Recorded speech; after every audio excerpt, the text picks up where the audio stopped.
That doubling of the piano and the flute is risky. You guys really did that right at the very beginning there. Wow, we're in for a great night, aren't we, folks? If this is your very first time at St. Peter's, an especially warm welcome to you.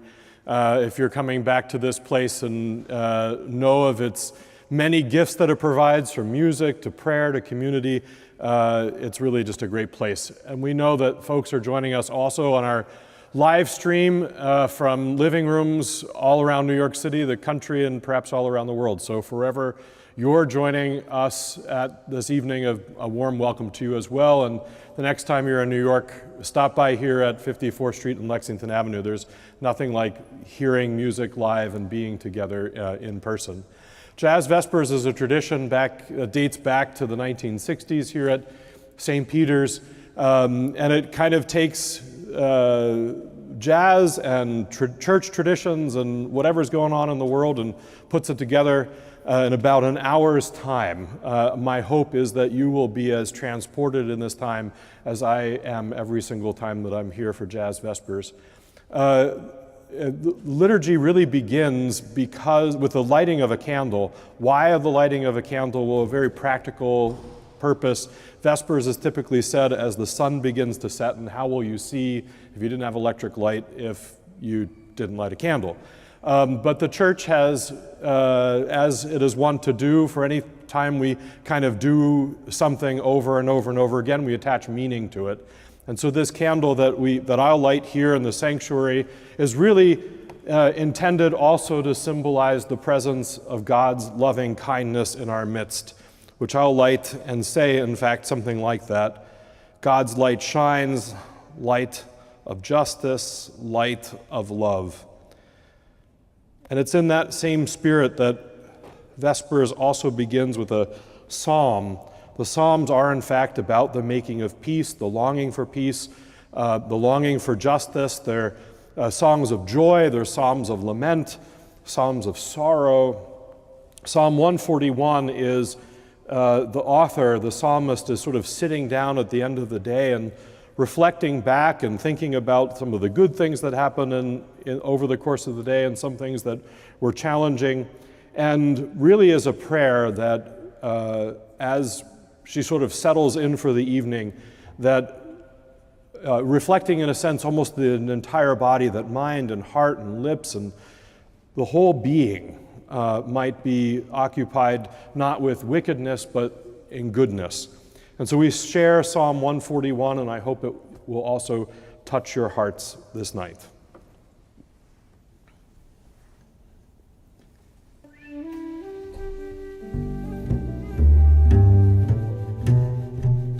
Let my prayer rise before you as incense, O Lord. Let our prayer rise before you as incense, O Lord. The lifting up of our hands as night descends. O Lord, we call to you, come to us quickly, hear our voice when we cry to you. Set a watch before our mouths, guard the door of our lips, let not our hearts be inclined to any evil thing. Let us not be occupied in the wickedness of those who will do evil. But instead, O Lord, turn our eyes to you, for it is in you that we take refuge, it is in you that we always have life. Let our prayer rise before you as incense, O Lord, the lifting up of our hands as night descends. Let the incense of our prayer ascend before you, O God, and let your loving kindness descend upon us, that with hearts turned outward toward you and toward one another, we might sing your praises with the church on earth and the whole heavenly hosts, glorifying your name forever and ever. Amen.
This is a reading from St. John's Gospel.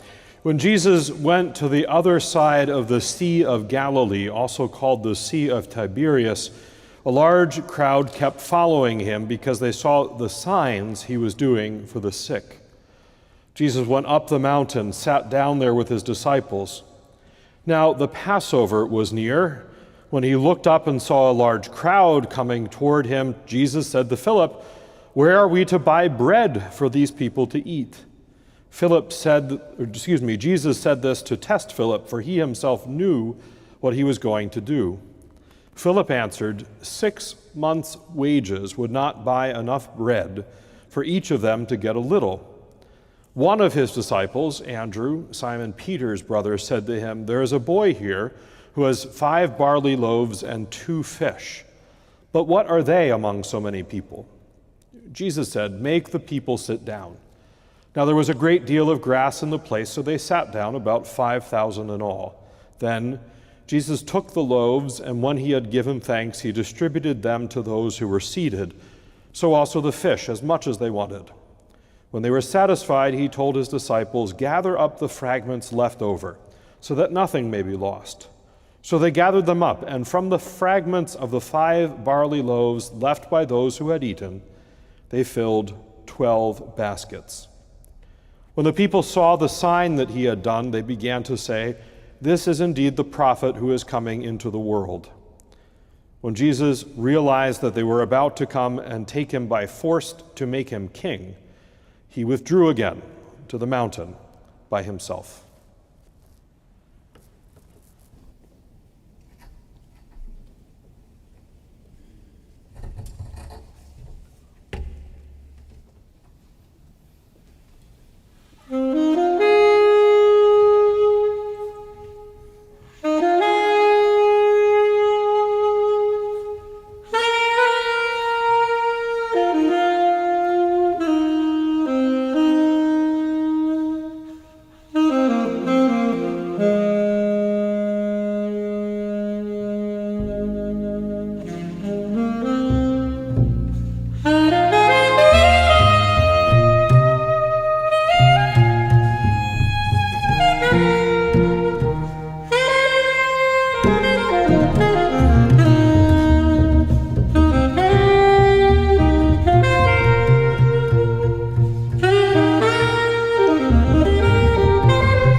So especially if you've been coming to Jazz Vespers the last 6 or 7 weeks, we've been reading from the Gospel of St. Mark.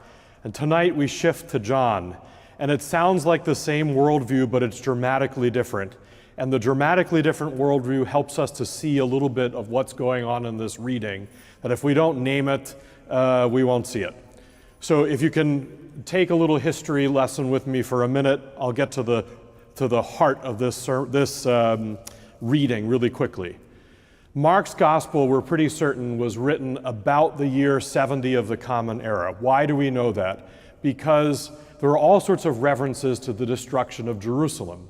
And we can historically date exactly when the Roman army came in and ransacked Jerusalem, year 70 of the Common Era. If you go to Israel today and you go to Jerusalem, you see what's left of that, just a bit of the western wall of the temple.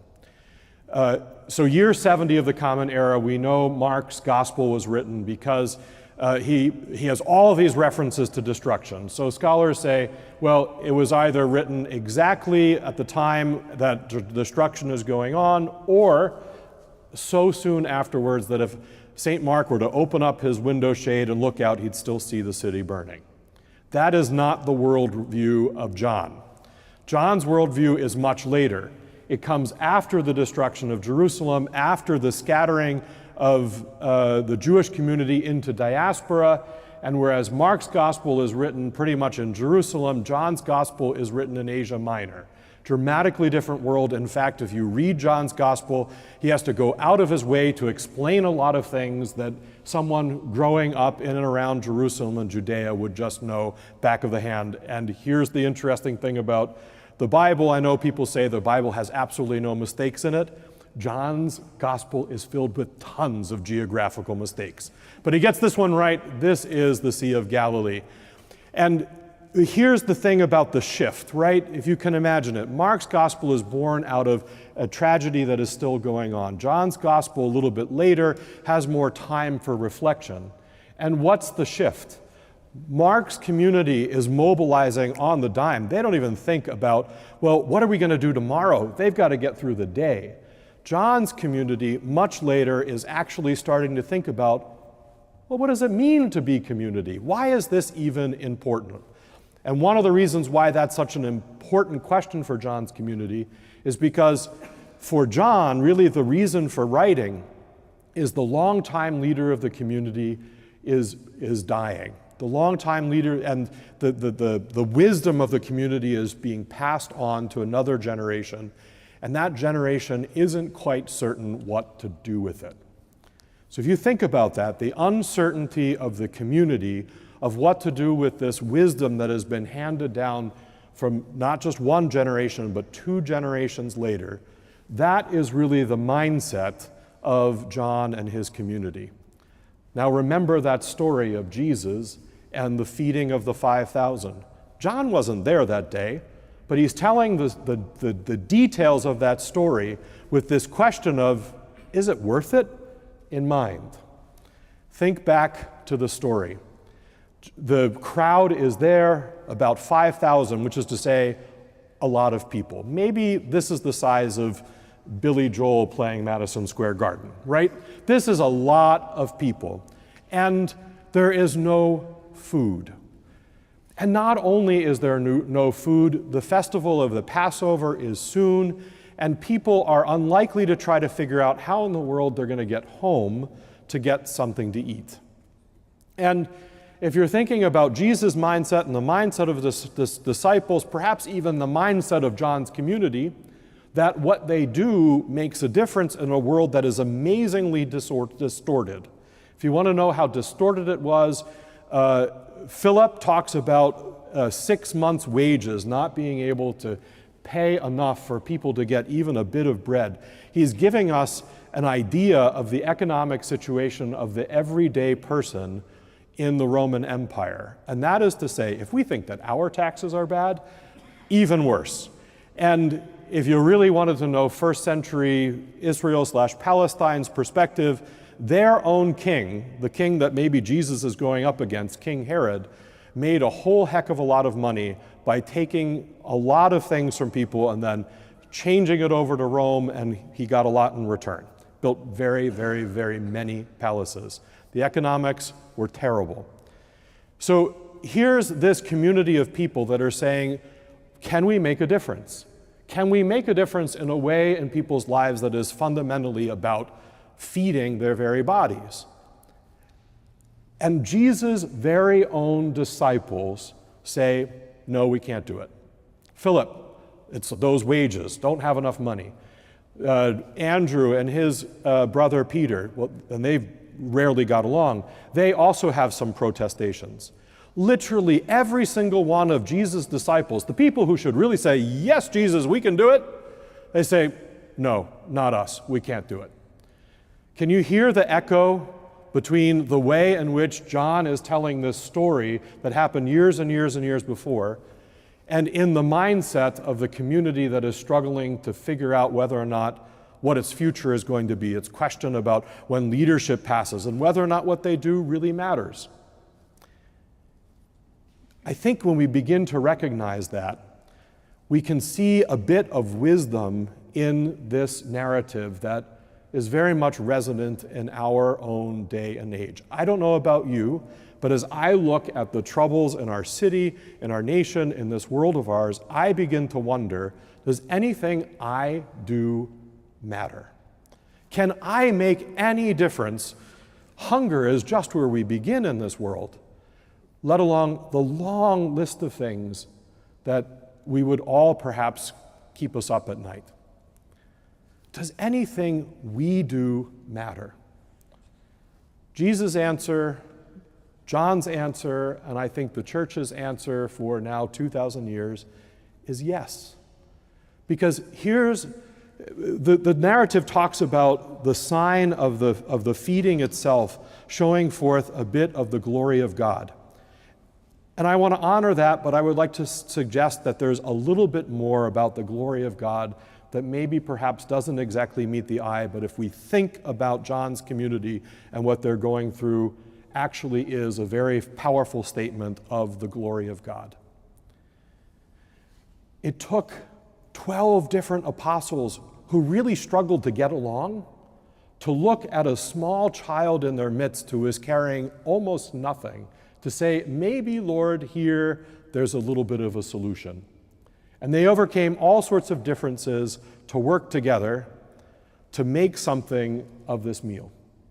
But not only that, that crowd of 5,000, if you think about them, if we think that they were all of one singular mind, they were all of one socioeconomic background, they had one perspective on the way in which the world should work, that crowd was amazingly diverse.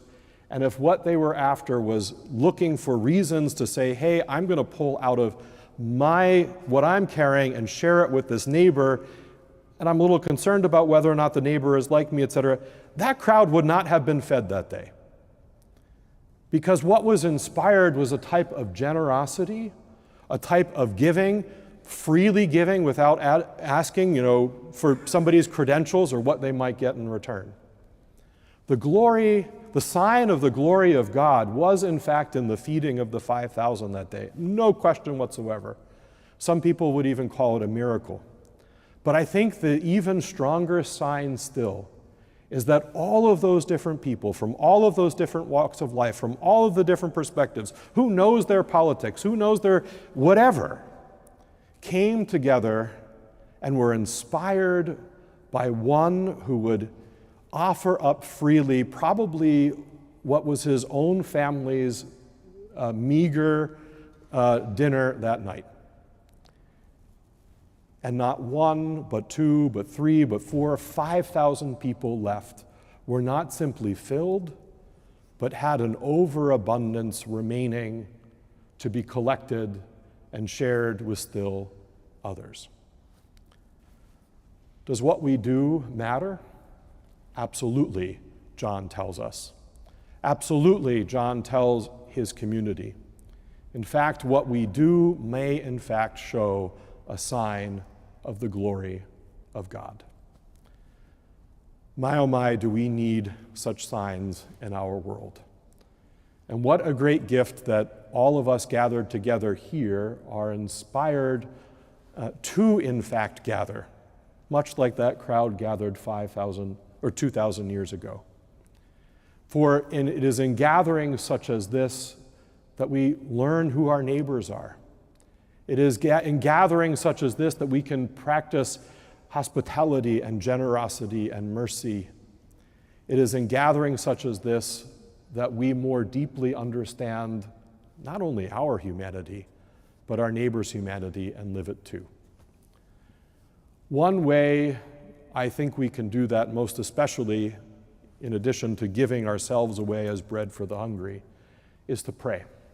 For there's something about pausing and reflecting on what is going on in our world, perhaps in the lives of our neighbors, perhaps even our own lives, that helps us to have a moment of reflection and then turn our hearts outward. And if John's community is witness to us, there is extraordinary power in that sort of activity. So I invite you now, I'm going to go to the altar and offer a few words of prayer. I hope they will touch your heart, inspire you to pray. You can add your own words in your own silence of your heart or out loud.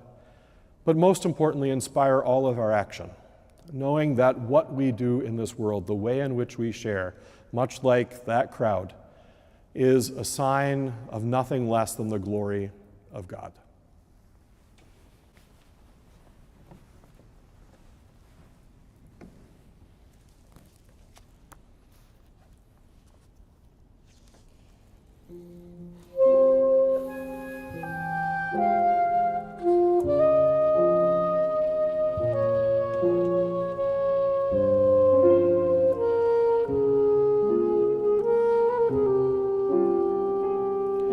God of generations, you work in us far more than we can ask or imagine.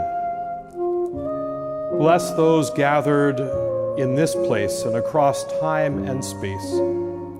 Fill us with the power for your loving service. God of field and forest, streams and seas, you are the fullness of all things. As grains of wheat grow upon the earth and fish swim in the waters, sustain your creation. Protect harvests, give every person food in due season.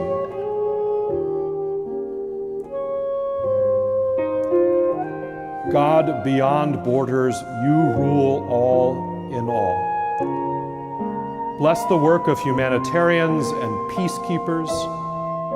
Shield those who live, work, or serve in harm's way, and bring an end to war and conflict, particularly in Israel, the occupied Palestinian territories, Lebanon and Yemen, in Sudan, in Myanmar, and in Haiti. And with the World Council of Churches this week, we also pray for the Republic of Congo, Gabon, Sao Tome and Principe. God of healing, you open wide your hand and satisfy the desire of every living thing. We remember any who are sick or suffering, particularly those we name in our hearts. For families in our community who endure hunger, those who seek asylum or citizenship, and our beloved for whom death is near, particularly Gary Santmeyer.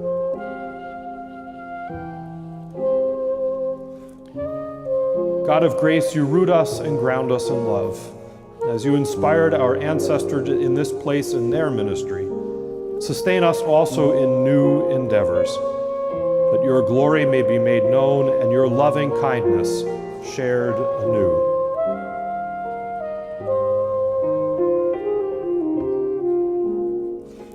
God of all, your love surpasses all knowledge.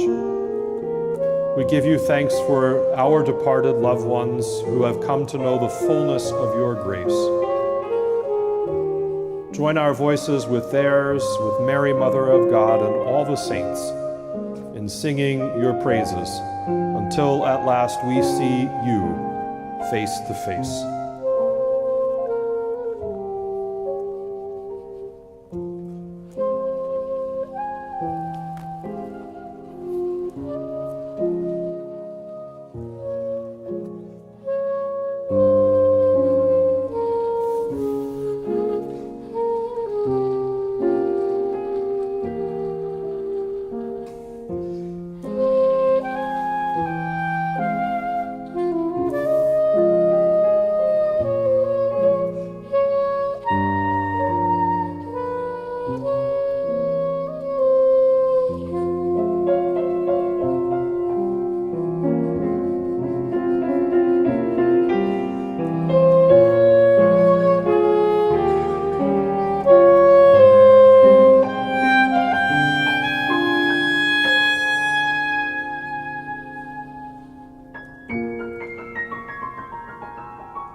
I'm Cheryl Mitchell, and I'm filling in for our Director of Programming, James Beaudreau, who unfortunately has COVID and is home ill. So let's all send out some love to poor James.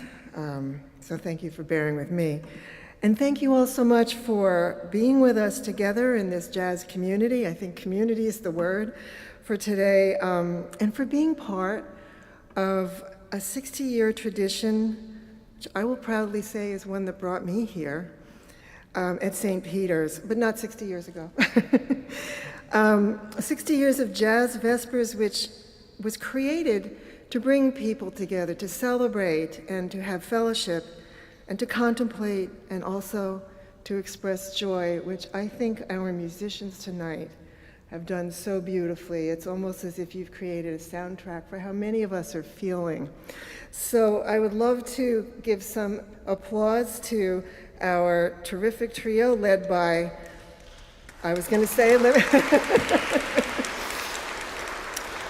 led by pianist, voice, and composer, Mavis Pan.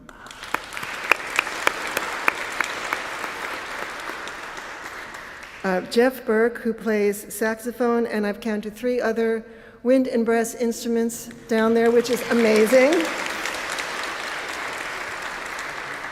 And Mark Wade, who has just created some incredible sound tonight on the bass.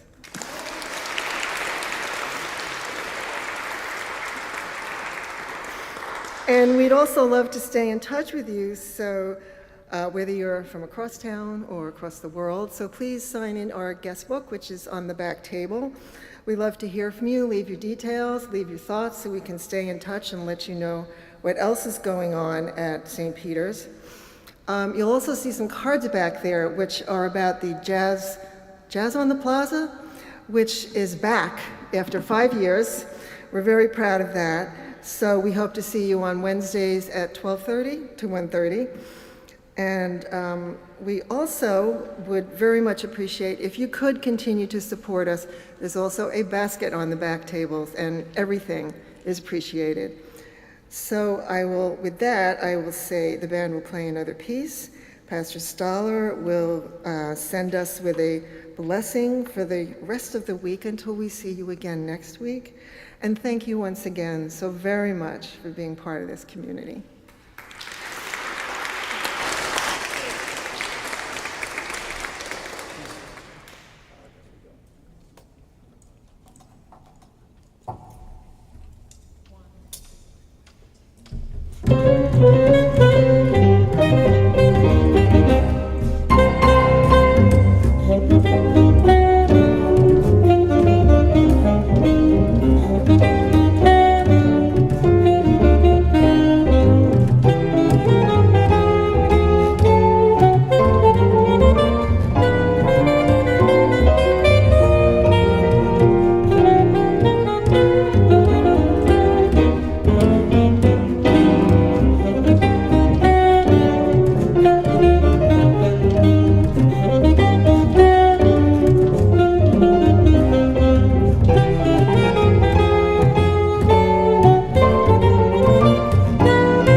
sadly, this night is coming to an end, but many thanks to the three of you. Thanks to all of you for being with us. As you go forth from this place this night, go with the blessing of the one who brings light and life and love to all creation. And especially this night, go forth and share the same with your neighbors. Thanks be to God.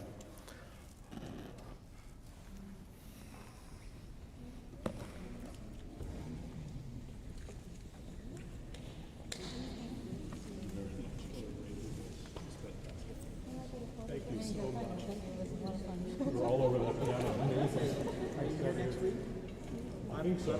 Are you here next week? Fantastic. We'll be back together. Absolutely. I love that.